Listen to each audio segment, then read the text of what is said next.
마가복음 4장입니다. 우리 한 목소리로 3절부터 8절까지 말씀을 읽겠습니다. 시작. 들으라, 씨를 뿌리는 자가 뿌리러 나가서 뿌릴새 더러는 길가에 떨어짐에 새들이 와서 버렸고, 돌밭에 떨어짐에 흙이 깊지 아니하므로 곧 싹이 나오나 해가 돋은 후에 다서 뿌리가 없으므로 말랐고, 더러는 가시떨기에 떨어짐에 가시가 자라 기운을 막음으로 결실하지 못하였고, 더러는 좋은 땅에 떨어짐에 자라 무성하여 결실하였으니 30배나 60배나 100배가 되었느니라 하시고, 또 이르시되 들을 끼는 자는 들으라 하시니라. 아멘. 우리 인사 한번 하겠습니다. 예수님의 이름으로 축복합니다. 네, 축복합니다. 축복합니다. 바로 시작을 할게요. 오늘은 이런 제목입니다. 한번 읽어볼까요? 시작. 감정적이기만 하면 안 됩니다 라고 하는 제목으로 말씀을 좀 나눠보도록 하겠습니다. 지금 우리는 마가복음의 4장에 예수님의 씨 뿌리는 자의 비유에 관한 말씀을 나누고 있습니다. 여러분, 씨 뿌리는 자의 비유에 있어서 가장 중요한 게 뭐냐? 하나님의 말씀에 대한 성도의 반응이었어요. 하나님 말씀에 대하여 성도가 어떤 반응을 보이느냐가 중요한 거죠. 그런데 우리가 현실을 놓고 가만히 보았을 때에 하나님 말씀에 대한 성도의 반응이 모두 좋은 것은 아니었다. 모두 하나님의 말씀을 잘 듣고 잘 받아서 새기는 것은 아니었다라고 하는 거예요. 하나님의 말씀을 잘 듣고 잘 받아들이 열매를 맺는 좋은 마음을 가진 성도가 있는 반면에 그렇지 못한 마음밭을 가진 자가 훨씬 더 많은 거예요. 아무리 하나님의 말씀을 우리 가운데 하나님이 뿌리셔도 열매를 거둘 수 있는 그런 마음을 가진 자가 그리 많지 않다는 거예요. 그래서 여러분들, 이 주일날 우리 교회 성도님들을 진심으로 축복하는데요, 우리 교회 성도님들의 마음밭이 완전히 갈아엎어져서 너무 마음밭이 고와서 씨앗을 잘 받아들여 열매 맺기에 부족함이 없는 좋은 밭이 되기를 주님의 이름으로 축원합니다. 그래서 열매를 맺되 30배도 맺으시고 60배도 맺으시고 100배도 맺으시기를 주님의 이름으로 축원합니다. 오늘은 지난주에 이어서 하나님 말씀이 열매 맺지 못하는 마음밭에 대하여 보려고 하는데, 우리가 지난주에 길가 같은 마음을 보았다면 오늘은 흙이 얕은 돌밭 같은 마음에 대해서 살펴보도록 하겠습니다. 여러분, 보통 씨앗이요, 흙이 얕게 깔린 돌밭에 떨어지면 어떻게 될까? 씨앗이 흙이 얕게 까진 돌밭에 이렇게 떨어지게 되면 어떤 결과가 나오게 될까? 먼저 여러분들, 본문을 소리내서 읽으면서 이 상황을 머릿속으로 한 번만 그려보도록 할 텐데, 4가지 버전으로 한 구절을 읽어볼게요. 읽겠습니다. 시작. 더러는 흙이 얕은 돌밭에 떨어짐에 흙이 깊지 아니하므로 곧 싹이 나오나 해가 돋은 후에 타서 뿌리가 없으므로 말랐고. 이번에는 KJV 읽어보겠습니다. 시작. 더러는 흙이 많지 않은 돌밭에 떨어짐에 흙이 깊지 아니하므로 즉시 싹을 똑같은 건데요, 흙이 얕은 돌밭이고요, 흙이 많지 않은 돌밭이에요. 그 다음에 쉬운 성경으로 보겠습니다. 시작. 어떤 씨는 흙이 거의 없는 돌무더기에 떨어져 곧 자랐으나. 여기 읽을게요. 또 하나 마지막으로 마가복음 이야기를 누가도 이야기하고 있는데 간단하게 보겠습니다. 누가복음 8장 6절입니다. 시작. 더러는 어디에 떨어짐에? 바위 위에 떨어짐. 이것이 본문의 내용이거든요. 일단 씨앗이 여러분들, 흙이 거의 없는 돌밭에 떨어지게 되면 이런 거예요. 돌밭도 밭이기 때문에 싹은 일단 금방 나요. 돌밭도 밭이기 때문에 싹은 금방 나요. 왜냐하면 왜 싹이 금방 나오냐면 뜨거운 태양열에 데워진 바위의 온기 때문에 그래요. 그리고 여러분들, 흙이 거의 없는 돌밭이기 때문에 싹도 싹이지만 뿌리도 쉽게 내려요. 이런 거예요. 여러분, 자갈밭은요, 흙보다는요 자갈이 있기 때문에 흙 사이에 그러니까 흙은 흙인데 돌밭이잖아요. 돌이 있는 밭이잖아요. 그렇기 때문에 흙 사이에 빈 공간 있어요, 없어요? 있겠죠. 그래서 바위의 온기로 인하여 싹도 쉽게 틔우고요. 흙 사이에 자갈 때문에 생긴 빈 공간 때문에 뿌리도 어떻게 내려요? 쉽게 내린다는 거예요. 이해가 되시면 아멘 합시다. 이해가 되시죠? 하지만 이런 거예요. 그 밭은 흙이 얕게만 깔린 돌밭이기 때문에 흙이 거의 없는 돌무더기 같은 바위밭이기 때문에 뿌리는 쉽게는 내리지만 따라합시다. 깊이 내려가지 못한다. 이해가 되시면 아멘.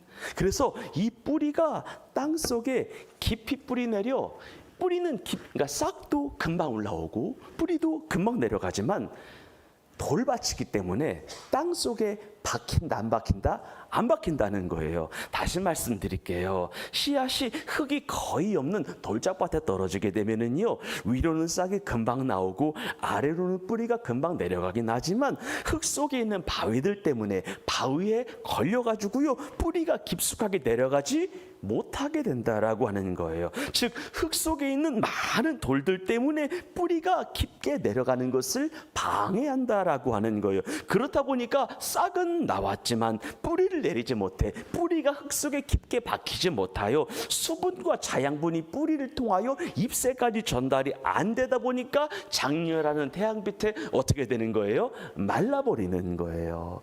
그래서 실제로 이스라엘 땅은요, 그 속에 두꺼운 석회암으로 이루어진 것이 되게 많다고 하는데, 이러한 석회암이 널려 있는 밭에 씨앗이 뿌려지게 되면은요, 뿌리의 씨앗은 바위의 온기로 인하여 금방 싹을 틔울 수는 있지만 돌들로 인하여 뿌리를 깊게 땅 깊게 내릴 수는 없기 때문에 해가 돋게 되면 바로 말라버리는 것이 이스라엘의 땅이라고 하는 거예요. 그러니까 이런 거예요. 오전과 같은 약한 태양빛이면 그럭저럭 괜찮은 건데 태양빛이 조금이라도 강해지는 오후가 되면은요, 새싹은 강한 태양열을 이기지 못해서 어떻게 되는 거예요? 타서 말라버리게 되는 거죠. 햇빛이 강렬해지는 만큼 뿌리를 통하 잎새까지 수분과 자양분이 뿌리가 땅속에 깊이 박혀 있다면 끝까지 전달이 될 것인데 박히지 않았기 때문에 수분이 자양분이 넉넉하게 공급이 안 되기 때문에 뿌리가 깊지 않아서 끝까지 자양분이 수분이 전달되지 않은 거예요. 그렇다 보니까 잎이 파릇파릇하지 못하고 줄기가 굵어지게 못하는 거예요. 그러니까 씨앗이 흙이 거의 없는 돌짝밭에 바위 같은 곳에 떨어지게 되면은요, 처음에는 자라다가도 결국에는 완전히 말라 비틀어져 버리는 것이 그렇게 되는 거예요. 한 번 더 성경 읽어보겠습니다. 마태복음 13장 5절과 6절입니다. 생각해 읽겠습니다. 시작. 덜어는 흙이 얕은 돌밭에 떨어짐에 흙이 깊지 아니하므로 곧 싹이 흙이 깊지 않다라고 하는 것은 흙과 바위가 같이 있어서 뿌리가 내려갈 수가 없다라고 하는, 걸려 있다라고 하는 거예요. 6절입니다. 시작. 해가 돋은 후에 타서 뿌리가 없으므로 말랐고. 아멘. 이것이 주님 말씀이에요. 그러면 좀 더 들어가 볼까요? 흙이 얕은 돌밭 같은 마음밭의 소유자는 누구를 가리키는 걸까? 흙이 얕은 돌밭 같은 마음밭의 소유자는 오늘날로 말하면은 어떤 종류의 그리스도인일까? 본문을 가만히 생각하고 묵상을 해보게 되면은 한 문장으로 정의를 내릴 수가 있는데 한번 따라해 봅시다. 말씀의 뿌리가 없이 감정적이기만 한 그리스도인. 말씀의 뿌리가 없이 감정적이기만 한 그리스도인이에요. 말씀의 뿌리가 없는 충동적인 그리스도인이에요. 하나님의 말씀으로 연단받고 훈련되지 못하고 감정적이기만 해서 기분에 따라 움직이는 그리스도인들 있죠. 그렇기 때문에 이렇게 말씀의 뿌리가 전혀 없이 감정적이만 한 그리스도인들은요, 하나님의 말씀으로 인하여 환난이나 하나님의 말씀으로 인하여 핍박이 오게 되면은요, 조금도 견디지 못하고 바로 넘어지는 건데, 우리 표준 세번역 성경으로 다시 한번 읽어보겠습니다. 마가복음 4장 16절 17절입니다. 시작. 돌짝밭에 뿌려지는 것들이란 이런 사람들이다. 계속이요. 그들은 말씀을 들으면 곧 기쁘게 받아들이기는 하지만 17절 시작. 그들 속에 뿌리가 없어서 오래가지 못하고 그 말씀 때문에 환난이나 박해가 일어나면 곧 걸려 넘어진다. 아멘. 이런 거예요. 여러분들, 하나님의 말씀을 받은 성도들은 반드시 사단의 공격을 받아요. 이것은 믿음이 강한 자나 믿음이 약한 자나 매 한 가지인데, 강한 자는 강한 시험을 받고요, 약한 믿음을 가진 자는 약한 시험을 받아요. 즉 사단은 말씀을 받은 성도들을 보기만 하면은요, 모든 수단과 방법을 동원하여 시험하고 공격을 한다라고 하는 거예요. 그러면 왜 사단은 말씀을 받은 성도들을 시험을 할까? 왜 공격을 할까? 그렇습니다. 사단이 아는 거예요. 말씀에 능력이 있다라고 하는 건 사단이 아는 거예요. 선포된 말씀이 꽃을 피우고 열매를 맺게 되면, 제대로 열매를 맺게 되면은요, 본인들의 입지가 줄어들고요, 본인들의 나라, 사단의 나라가 줄어든다라고 하는 것을 알기 때문에 그래요. 그래서 사단은 어떻게 해서든지 간에 말씀의 열매를 맺지 못하도록 하기 위하여 각종 환난 과 고난을 주어서 하나님과 하나님의 말씀을 떠나게 하는 것이 사단의 전략인 거예요. 따라합시다. 사단도 말씀의 능력을 압니다. 말씀이 성도들 가운데 제대로 들어가게 되면 저 영혼이 어떻게 변화되고 어떻게 하나님의 나라를 위하여 중책을 감당하게 될지 사단이 하나님만큼 안다는 거예요. 그래서 사단은 믿음이 좋은 자는 좋은 자에 걸맞게, 믿음이 약한 자는 약한 자에 걸맞는 시험과 연단과 고난과 환난을 줘서 말씀의 열매를 못 맺게 하고, 환난과 고난을 줘서 하나님을 떠나게 한다, 말씀을 떠나게 한다는 거예요. 특별히 이제 막 영적인 거짓말을 시작하려고 하는 성도들이 있죠. 초신자는 더욱 혹독하게 공격을 합니다. 여러분, 사단의 입장에서는 아예 싹을 잘라놔야 하기 때문에 초신자에게는 혹독한 시험이 있다는 거예요. 혹독한 고난이 있다는 거예요. 이때 여러분들, 새신자를 향한, 새가족을 향한 주변의 기도와 중보와 돌봄이 없으면은 초신자는 바로 넘어지게 돼요. 맥없이 무너지게 된다라고 하는 것을 여러분 기억하셔야 합니다. 그리고 여러분들, 초신자들 이외에 오늘 본문에 나오는 흙이 얕은 돌박 같은 마음을 가진 성도들 있잖아요. 이런 거예요. 감정적이기만 한 그리스도인들도 사단의 시험과 공격에 손 한 번 써보지 못하고 맥없이 무너져요. 왜? 말씀에 뿌리가 없이 감정적이기만 하기 때문에 그렇습니다. 여러분, 하나님의 말씀이 전혀 없이요, 감정적이만 한 성도들이 있죠.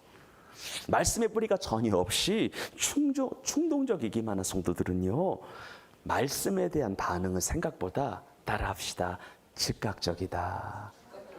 여러분, 말씀이 없는데 감정적인 성도들이 있어요.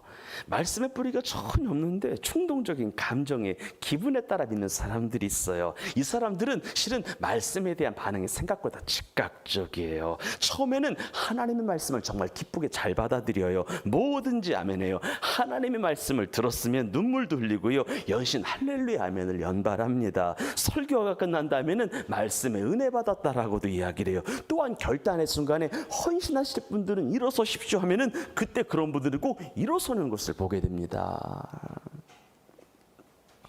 하지만 이렇게 말씀의 뿌리가 전혀 없이 감정적이기만 한 성도들의 신앙의 진가가 증명되는 때가 오는데, 신앙의 진가가 여실히 나타나는 때가 오는데, 그것은 뜨거운 태양이 쬐기 시작할 때예요. 주어진 말씀으로 인하여, 따라합시다, 시련과 고난이 닥칠 때 신앙의 진가가 드러난다. 여기서 태양은 시련이잖아요. 여기서 태양은 고난이잖아요. 주어진 말씀으로 인하여 환난과 박해가 드러날 때에 신앙의 여실히 드러나게 된다. 그때 감정적인 성도들은요, 잠깐 견디다가 곧 넘어져요. 감정적인 성도들은요, 약간의 어려움만 있어도, 조금의 고난만 있어도 금방 시험에 들어가지고 교회 왔다 안 왔다를 반복합니다. 약간의 어려움만 있으면은요, 하나님의 말씀을 즉각적으로 또 배반도예요. 즉각적으로 은혜도 받지만 즉시로 주님을 떠나기도 한다라고 하는 거예요. 여러분, 우리 주변에 은혜 받았다라고 하는 사람들 중에서 확 일어났다가 금방 꺼지는 사람들 있어요, 없어요? 있잖아요. 이런 사람들의 특징이 있어요. 말씀이 없이 감정적이기만 한 사람들이에요. 감정만 앞세우는 성도들이 그렇습니다. 이들은 사소한 일 하나에 맥없이 무너져요. 말씀에 뿌리가 없어서 조금의 어려운 일 있으면 시험 들었대. 시험 들어서 안 나와요. 원망해요. 하나님을 원망해요. 사람들을 원망하더라고 하는 것입니다.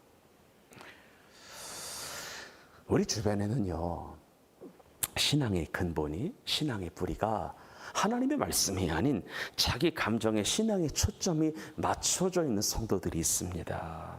그래서 그런 거예요. 기분이 좋으면 기도하고 기분 나쁘면 기도하지 않아. 이런 사람들이 있어요, 없어요? 있어요.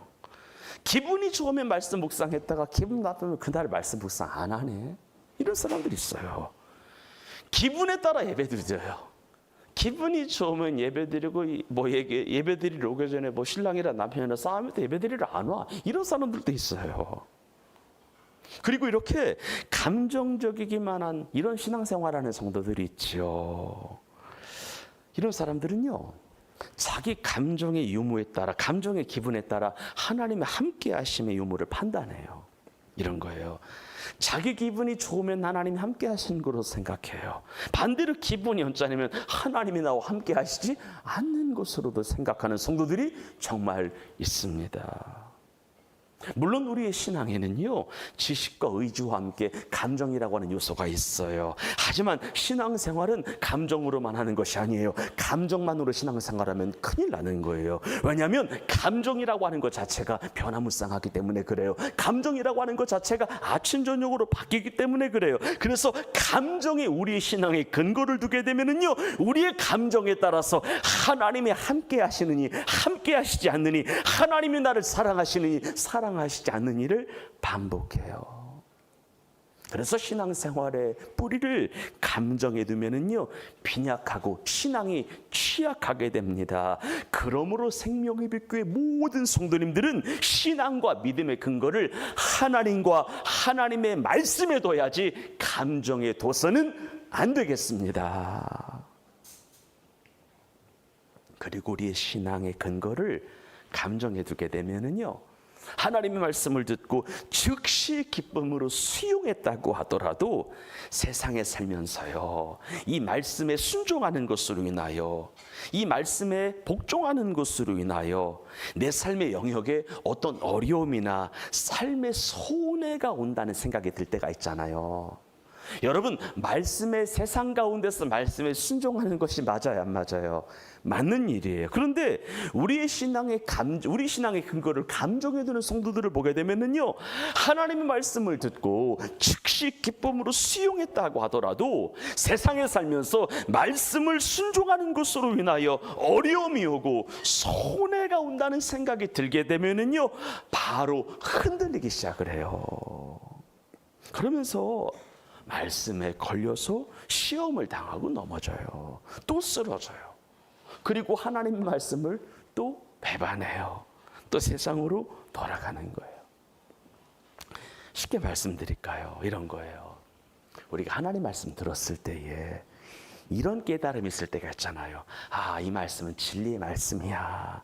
정말 위대한 하나님의 진리야. 그리고 어떤 성도님들은 오늘 하나님이 내게 주신 말씀이야 라고 하는 깨달음이 있어가지고요, 그 말씀에 전적으로 반응하며 기쁨으로 수용을 했어요. 수용을 했지만 세상에 살면서, 세상 한복판에 살면서 이 말씀을 따라가는 것이, 말씀에 순종하는 것이 삶에서 무척 불리하다라고 여겨지는 순간에, 이 말씀에 순종하는 것이 내 인생에 손해를 끼친다라고 여겨지는 그 순간에 바로 등을 돌리는 그리스도인들이 있어요. 여러분, 회식 자리에서 우리 그리스도인으로서 술과 담배를 거절하는 것이 내 인생 가운데, 내 직장 생활에 손해가 올 것 같다라고 여겨지는 그 순간이 있어요. 이런 순간 있잖아요. 내 인생에 손해가 일 것 같다. 분명히 이 말씀을 따라가는 것이 하나님의 뜻인 줄은 알아. 하나님이 기뻐하시는 것인 줄을 알아. 그런데 막상 세상에서 말씀을 따라가는 것이 따라가는 순간 곤란하고 순간적으로 어렵고 내 인생에 플러스가 아니라 마이너스가 될 거라고 하는 생각이 드는 순간이 있어요. 그런 성도들은 바로 등을 돌리며 떠나는 거예요. 그리고 이런 일이 반복 지속되잖아요. 그러면은 평생을 신앙생활해도 절대 신앙생활의 열매나 결실을 거둘 수는 없어요. 진짜 그래요, 여러분들. 그렇기 때문에 우리는 우리 신앙의 근거를 절대 감정에 둬서는 안 되고 말씀에 두시기를 축원합니다. 예수님 말씀에 신앙의 뿌리를 깊게 내리는 자가 되기를 예수님의 이름으로 축복합니다. 그래서 구원받은 성도는 주의 말씀을 가까이 하고 그 말씀 따라 살아가려고 노력함으로 인하여 내 신앙을 견고하게 해야 하는 거예요. 그래서 하나님 말씀 공부가 정말 필요합니다. 여러분들, 우리가 어떤 신앙과 어떤 시험과 어떤 시련과 어떤 고난에도 흔들리지 아니하는 제대로 된 신앙생활을 가지려면 말씀 속에 뿌리를 깊이 내린 그런 영성이 연마되어야 합니다. 말씀을 많이 아는 것보다 하나님의 말씀을 깊이 묵상하고 계속해서 실천하는 훈련이 필요한 중에 내 영을 강하게 해야 된다라고 하는 거예요. 그리고 이렇게 영적 뿌리가 깊어지게 되면은요, 감정적으로도 단단해져요. 그리고 이렇게 하나님 말씀의 신앙의 뿌리를 깊게 내리게 되면은요, 웬만한 시련이, 웬만한 유혹이 와도 적어도 어려움이 왔다고 주일 성수를 거르는 그런 일은 하지 않습니다. 진짜 말씀드리는 거예요. 사랑하는 여러분들, 축복합니다. 감정의 기복에 흔들리지 않는 믿음, 시련 속에서도 단단해지는 말씀의 뿌리를 내린 그 믿음이 우리 모두에게 있어서 삶의 열매와 신앙의 승리가 있기를 주님의 이름으로 축원합니다. 그럼 마지막으로 하나만 봅시다. 흙이 얕은 돌박 같은 마음을 지닌 자, 말씀이 없어 감정적이기만 한 그리스도인들이 열매를 맺으려면 어떻게 해야 될까? 우리 교회 가운데도 있잖아요. 말씀의 뿌리가 없어. 말씀이 없어. 근데 감정적이야. 은혜는 쉽게 받아. 근데 열매를 못 거둔 우리 교회 성도님들 있잖아요. 그런 성도님들이 열매를 맺으려면 어떻게 해야 될까? 이거 정말로 새기셔야 되는데, 첫 번째인데 크게 따라해요. 신앙의 뿌리가 있어야 한다. 옆 사람을 축복해요. 뿌리가 있어야 합니다. 진짜 뿌리가 있어야 돼요. 오늘 말씀을 보게 되면은요, 하나님 말씀을 듣는 많은 사람들이 그 말씀을 들었을 때 보통은 기쁨으로 받지만, 즉각적으로 반응하지만 그 속에 뿌리가 없기 때문에, 뿌리가 없는 신앙인이기 때문에 말씀으로 말미암아 환난이 올 때에 여지없이 믿음을 포기한다라고 말씀을 드렸는데, 이런 성도가 열매를 맺으려면 신앙에 뭐가 있어야 된다? 뿌리가 있어야 된다는 거예요. 그러면 신앙의 뿌리가 무엇일까? 간단하게 말씀드릴게요. 신앙생활을 해온 시간이에요. 무엇이다? 시간이에요, 시간. 신앙생활을 해온 횟수예요. 여러분, 똑같이 두 사람이 열심히 신앙생활을 했다라고 했을 때에 한 사람이 다른 사람에 비하여 영혼이 더 잘되고 범사가 더 잘되고 육신이 더 강건한 삶을 살아가는 이유를 보게 되면은요, 선조로부터 믿어온 뿌리 깊은 신앙적인 배경이 항상 있음을 보게 됩니다. 그래서 여러분들, 야곱이 하나님으로부터 놀라운 축복을 받은 것은 그의 아버지 이삭이 하나님을 잘 섬겼기 때문이고, 그의 증조 할아버지 아브라함이 하나님을 제대로 믿었기 때문인데, 신앙생활을 해온 연조가 뿌리가 된다 안 된다? 된다는 거예요. 그래서 여러분들, 모태신앙이 이것도 못해 저것도 못한다고 해서 교회 안에서 욕은 꽤 먹는데, 믿음의 유산을 물려받아 신앙생활을 했기 때문에 따라합시다. 다른 사람에 비하여 잘 될 가능성이 높은 것은 사실이다. 이건 사실이에요. 이건 사실이에요. 누구보다도 신앙의 연조가 있기 때문에, 부모님이 하나님으로 해야 한 게 있기 때문에, 할아버지가 하나님으로 해야 한 게 있기 때문에 하나님은 그거 보고 자녀를 그냥 축복해 주는 것이 있다라고 하는 거예요. 물론 그렇다라고 해서 모두가 잘 되는 것은 아니다. 모두가 형통한 것은 아니다. 하지만 부모님이 주신 믿음의 신앙을 잘 계승하여 신앙을 잘 발전시켰으면은 잘 되는 것은 따라합시다. 성경적이다. 성경적이다라고 하는 거예요. 그런데 기억하세요. 모태신앙들은 부모로부터 신앙을 물려받아서 잘 사는 만큼 따라합시다. 책임 또한 크다. 책임 또한 크다. 갑절의 책임이 부여된다. 사명도 2배, 책임도 2배라고 하는 것을 여러분 기억하시기를 바랍니다. 그러면 이런 것도 있어요. 그러면 모태신앙이 아닌 분들이 억울할 수 있잖아요. 그럼들 여러분들, 근데 모태신앙이 아닌 분들은 모태신앙인 분들을 좀 부러워하지 않아도 되고요. 내가 모태신앙이 아닌 것에 대하여 너무 아쉬움이 없었으면 좋겠어요. 왜냐하면 이런 거예요. 한 영혼을 구원시키고 성장시키는, 따라합시다, 하나님의 계획이 다르다. 하나님의 섭리가 다르다. 하나님의 구원 여정이 다르다. 믿으십니까? 뭐가 다르다? 여정이 달라요. 하나님이 한 영혼을 당신의 자녀 만드시는 과정이 달라요. 모태신앙을 통해 예수를 믿어버리게 하는 경우도 있고요. 환난과 고난 속에서도, 연단 속에서도 하나님을 만나게 하는 경우도 있고요. 불신자로 살았지만 누군가의 강청과 권면에 의해, 아니면 하나님이 그 영혼 가운데 찾아가셔서 만나는 경우가 있다라고 하는 거예요. 그리고 제 주변을 보게 되면은요, 제가 아는 모태신앙들 가운데 예수 잘 믿어서 잘 된 사람도 있지만 예수 잘못 믿어서 완전히 삶이 망가진 사람도 많고요. 재산 탕진한 사람 많고요. 부모님의 존영에 흠집낸 사람도 만만치 않게 많습니다. 기억하셔야 돼요. 단 모태신앙이건 아니건 신앙생활의 연조는 중요하다. 우리 예수님을 오래 잘 믿으시기를 주의 이름으로 축원합니다. 2번째는 따라합시다. 말씀을 읽어야 된다. 여러분, 하나님의 말씀에 나 자신을 많이 노출시키시기를 바라요. 말씀을 많이 읽으시기를 바랍니다.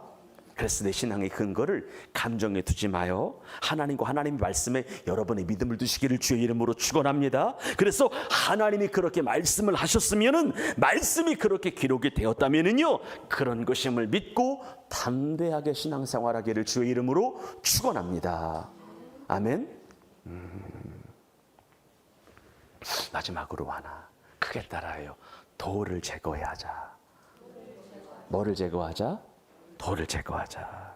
오늘 본문에 하나님의 말씀 우리에게 떨어졌을 때에 열매 맺지 못하는 근본적인 이유가 뿌리를 깊게 내리지 못해서 그런 거였잖아요. 그런데 만일 그 밭이 돌밭이 아니라 돌이 제거된 밭이었다면 어떠했을까 여러분들? 열매 맺었을까 못 맺었을까? 맺었어요. 돌밭이 아니라 그냥 밭이었다. 맺었어요. 그 밭이 잘 갈아엎어지고 돌이 제거된 옥토였다면 맺었어요. 무슨 말이냐면 하나님의 말씀 열매를 진짜 맺으려면 돌을 제거할 필요가 있다. 내 안에 있는 돌들을 뽑아내야 된다. 그러면 이 돌들은 무엇인가? 따라합시다. 세상을 향한, 세상에 대한 욕심이다. 욕심이에요. 내 그릇에 넘치게 갖고자 하는, 분에 넘치게 갖고자 하는 욕망이에요. 그래서 성경이 말해요. 한번 읽어봅시다. 야고보서 1장 14절 15절입니다. 시작. 오직 각 사람이 시험을 받는 것은 자기 욕심에 끌려 뭐에 미혹됨이니? 욕심에 끌려 미혹됨인, 욕심 때문이에요. 15절 시작. 욕심이 잉태한 즉 죄를 낳고 죄가 장성한 즉 사망을 낳느니라. 욕심 때문에 죄가 생기는 거예요. 죄로 인하여 사망까지 가는 거예요. 기억하셔야 돼요, 여러분들. 여러분, 예나 지금이나 우리 주변에 일어나고 있는 안 좋은 모든 사건의 이유는 다 돈 때문에 발생하는 거잖아요. 돈 욕심 때문에 그런 거잖아요. 여러분, 돈 때문에 사고를 조작해요.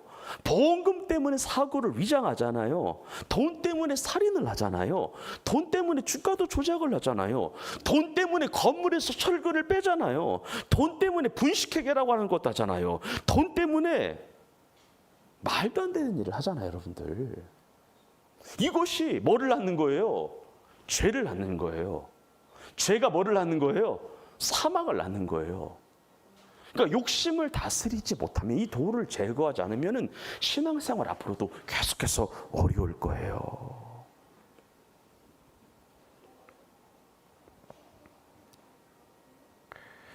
결론을 맺겠습니다. 결론 맺을게요. 여러분, 감정만 앞세우는 그리스도인들은요, 그래요. 믿음을 갖기는 쉬우나, 믿음을 소유하기는 쉬우나, 믿음을 유지하고 성장시키 결실까지 보는 것은 쉽지가 않아요. 생각보다 어려워요. 그러나 이 감정적인 그리스도인들이요, 하나님의 말씀으로 연단도 받고 훈련을 받아 말씀 속에 깊이 내린 뿌리 깊은 그런 영성을 갖게 되잖아요. 거기다가 신앙의 뿌리, 신앙의 계승과 같은 신앙의 연조, 신앙의 시대가, 신앙의 시간이 흐르게 되잖아요. 거기다가 신앙의 뿌리를 내리지 못하게 하는 욕심이라고 하는 돌들을 제거하잖아요. 이런 성도들은 무서운 그리스도인들이 돼요. 은혜도 쉽게 받으니까 거기다가 돌들도 제거했어요. 신앙의 기간도 생겼어요. 그러다 보니까 웬만한 시련과 유혹 앞에 넘어지지 않아요. 감정의 기복이 흔들리지 않아요. 강인한 믿음이 돼요. 그래서 하나님이 주시는 놀라운 열매를 맺어요. 우리 교회 성도님들과 그런 분들이 있을 거예요. 감정적이지만 뿌리가 없는 그리스도인들. 이런 성도들은 은혜는 매 순간 쉽게 받고 있습니다. 이런 분들은 두 가지만 하면 돼요. 돌들 제거하면 되고, 또 하나는 신앙생활 꾸준히 하시기를 바랍니다. 신앙생활 계속하시기를 바랍니다. 싸웠다고 교회 안 나오는 이런 것만 하지 않으면 돼요. 아멘이시죠? 아멘이시죠? 웬만한 거 이겨냅시다. 예배생활 잘 하시기를 바라요. 하나님 말씀을 계속해서 여러분의 영혼을 노출시키시기를 바랍니다. 그럼 반드시 하나님이 말씀, 신앙에 좋은 열매 맺게 하사 풍성함 가운데 거하게 하실 것입니다. 기도하겠습니다. 하나님.